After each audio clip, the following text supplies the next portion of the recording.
तो मैं शोभित भारद्वाज आप सभी लोगों का स्वागत करता हूं आपके अपने इस परिवार रोजगार विद अंकित में, और एसआरटी एक्सप्रेस में आप सभी लोगों का स्वागत और अभिनंदन है। आइए चलिए, आपके प्लेटफॉर्म पर ये एसआरटी एक्सप्रेस आ चुकी है, सभी चढ़ जाइए।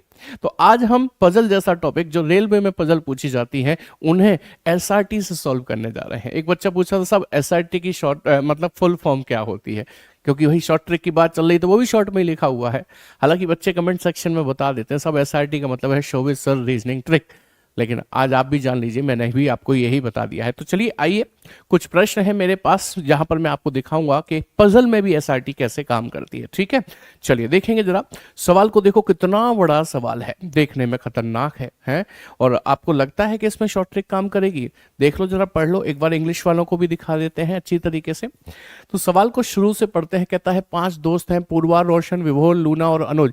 5 अलग अलग रंग की टी शर्ट पहने हैं, लाल, काला, बैंगनी, पीला, नीला।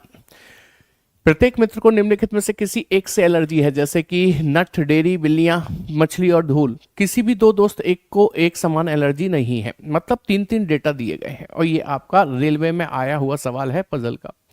तो लास्ट में देखें तो उसने हमसे एक बात पूछी है कि धूल से एलर्जी किससे है। धूल से एलर्जी किसे है ये जानने के लिए हम टेबल बनाएंगे। पहले 5 दोस्तों के नाम लिखेंगे। दोस्त हैं पूर्वा, रोशन, विभोर, लूना एंड सोहन। उसके बाद हम उनके टी शर्ट के रंगों का एक कॉलम बनाएंगे। उसके बाद हम उनकी एलर्जीज का एक कॉलम बनाएंगे। उसके बाद उसे डेटा को पढ़ पढ़कर उसमें फिट करेंगे, तब जानेंगे कि सब किसको धूल से एलर्जी है। नहीं, हम यहाँ पर एसआरटी लगाएंगे।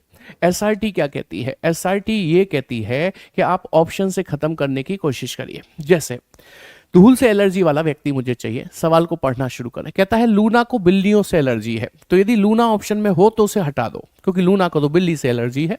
हमें तो धूल से एलर्जी वाला व्यक्ति चाहिए ना। आगे पढ़ें।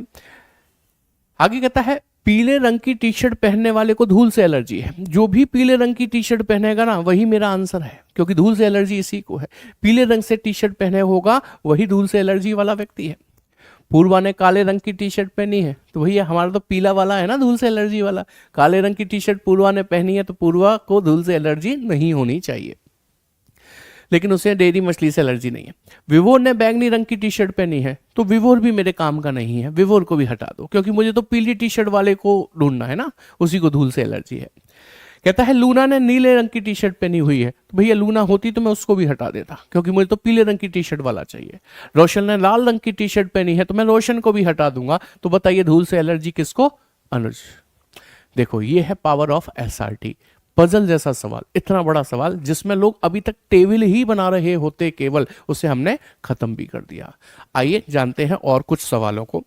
जैसे कि इस सवाल को देखिए और एक बार इसकी इंग्लिश भी देखिए, जिससे कि मैं लौटकर हिंदी पर आ पाऊं। अब आप देखो क्या है, 5 कपड़े हैं, स्वेटर, जैकेट, कोट, दस्ताने और पतलून। विभिन्न फैब्रिक से बने हैं, जैसे कि ऊन, फर, मखमल, फलालैन और तफ्ता से बने हैं, लेकिन जरूरी नहीं इसी क्रम में हो। प्रत्येक का अलग रंग है, लाल, नारंगी, काला, सफेद और पीला। देख रहे हैं 3-3 डेटा है, फिर से टेबल बनानी पड़ेगी। नहीं, एसआरटी ये कहती है कि आप एक्सप्रेस में जब सवार हो ही गए हैं तो काहे की टेबल भाई, काहे की टेबल।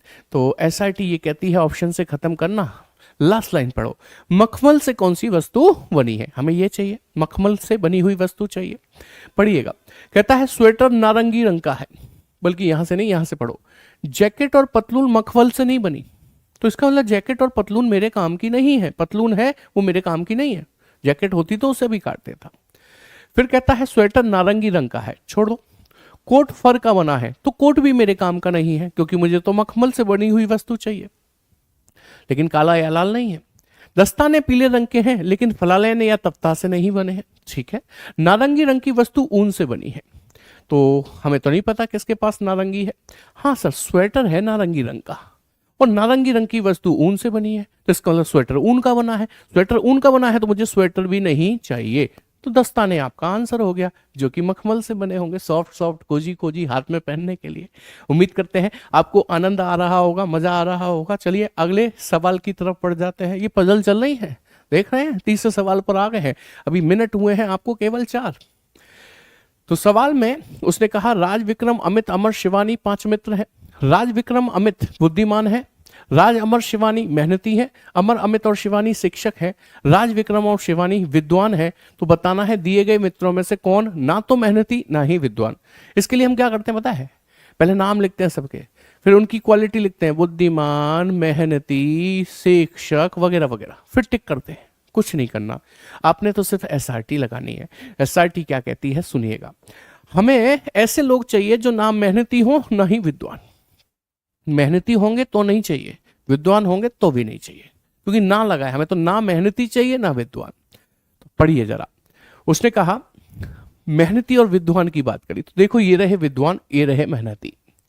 राज अमर शिवानी मेहनती है, तो राज अमर शिवानी मुझे नहीं चाहिए, राज अमर शिवानी मुझे नहीं चाहिए, तो दो तो कट ही गए।